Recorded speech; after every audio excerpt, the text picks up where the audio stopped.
Good afternoon and welcome back. I'm Marcus Peter. Joanna Bogle joins us. The Prime Minister of England has allowed a death with dignity measure to be reintroduced into Parliament. Joanna is a journalist living in London, England, and she joins us to talk about developments in culture and faith in London. Joanna, thank you very much for joining us. How are you? Hello. Well, it's a pleasant, cool evening here in London. We're threatened with a heat wave, but at the moment it's actually quite pleasant, and it's been the first day of Royal Ascot and so on.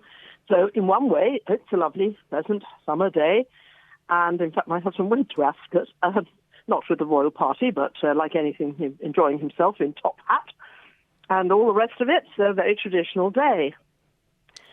But what I mean is he didn't actually sort of sip champagne with the royals, but there he was and enjoying it all. But bad news on the social front and the political front and the human front. It's not absolutely clear because it seems there may be a last-minute change, but it looks as if the ghastly bill on assisted dying, which is basically assisted suicide, and let's pretend it's anything else, might be reintroduced into Parliament. Now, this is shocking because it was turned down after detailed debate in the House of Lords when the many appalling risks became clear. I mean appalling. The threat that vulnerable people who feel they're a nuisance and so on to their families, people who can be bullied, would certainly feel that they ought to kill themselves. After a great deal of extremely intense debate, the bill was thrown out by the upper house, the House of Lords. General rejoicing, but no, the campaigners want it back, and the Prime Minister is warmly in favour of this. So he's indicated that he can bring it back, which would be a bit of a subterfuge, because although it would be possible to reintroduce it in the House of Commons, having been thrown out by the upper house, it shouldn't really be, and it's all wrong, but you can do that if you've got a big majority in the House of Commons and you're determined to push it. So it is scary.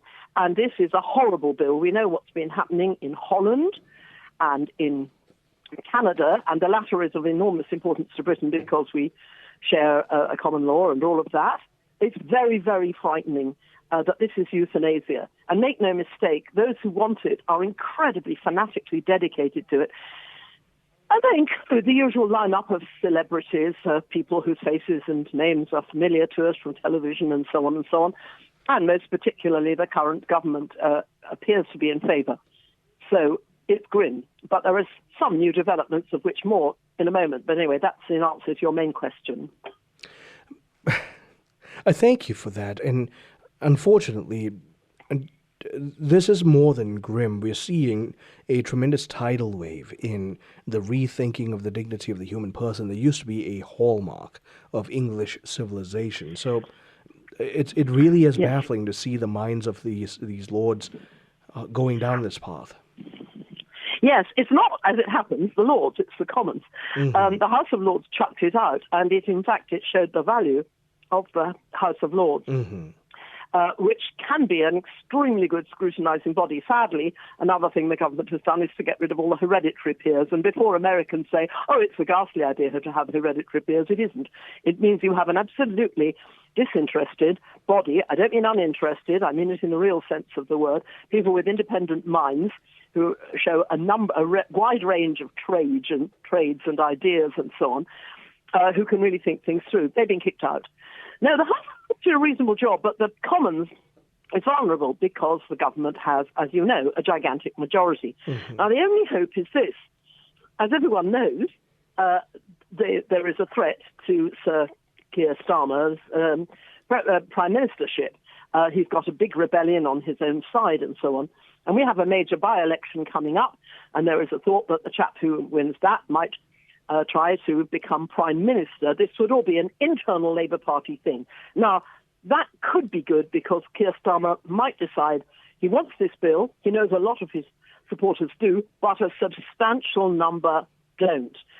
During the debate, it became clear that a number of Labour members of Parliament were very much opposed to the measure, and although they were in a minority, they could be crucial if Keir Starmer wants them to stay friendly with him because his own position is at stake. There's everything to play for in the next 24 hours. But what is scary is that even if we get it so that the next 24 hours it doesn't come in, here is this ghastly threat hanging over us.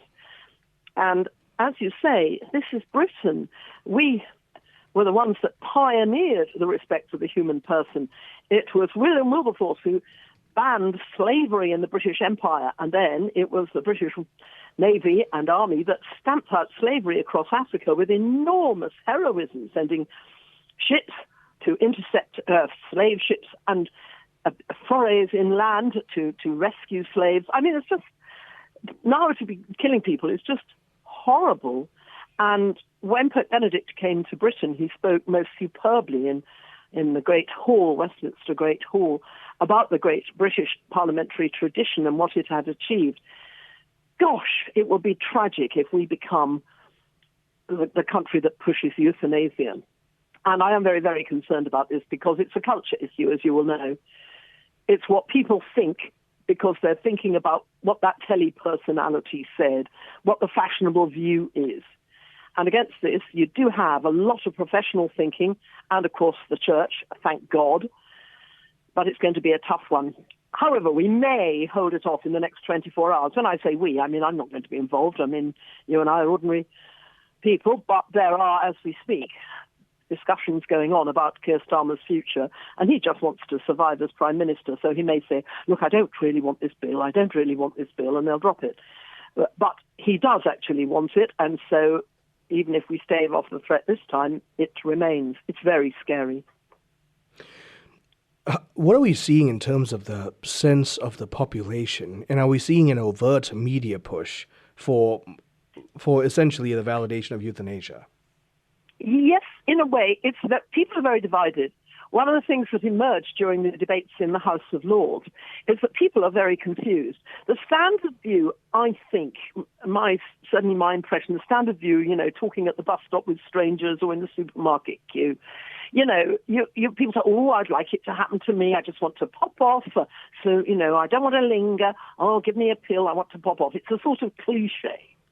But actually, if you say, well, really, you might have relatives who think, oh, it'd be quite convenient if Granny died of this relatively minor problem. We don't want her lingering for 10 years in an old lady's home using up all my... Then people say, oh, well, I must say, things like that.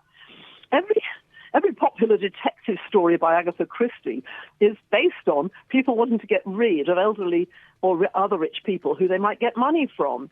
It's a standard trope, and it's because it taps into something real. And why am I wasting my mother's money on her care when, in fact, a poor old soul isn't getting much out of life? Surely she'd want me, etc., etc. And, of course, good medical care doesn't come cheap. It's a question of what you want the nation to invest in. We do have some very good hospices, and again, Britain pioneered hospice care. We're thinking of Cicely Saunders, who was one of the pioneers in the field, Leonard Cheshire, Sue Ryder, about whom I've written a book, actually. Great people, but that was 20, 30 years ago when it was at its height, and now, it's worrying. Even in hospices, the temptation, just a few more drugs and hasten things along.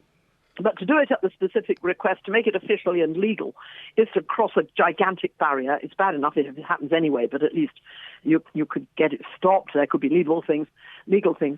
No, this is bad.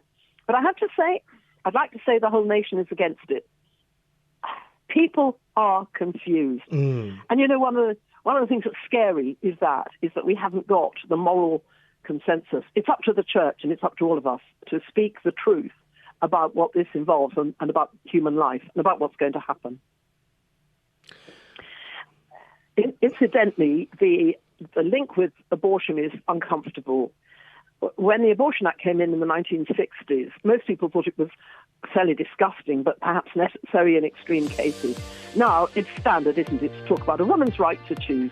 Boys and girls at school are told it's your British right to kill a baby in the womb. It's just gross, and the parallel is obvious. Joanna, thank you so much for making the time, as always. Greatly appreciate speaking with you. Okay. Thanks. Thank you. Bye. My guest has been Joanna Bogle, journalist who lives in London, England. Pray for the unfortunate push towards this culture of death. Stay tuned. I'm Marcus Peter.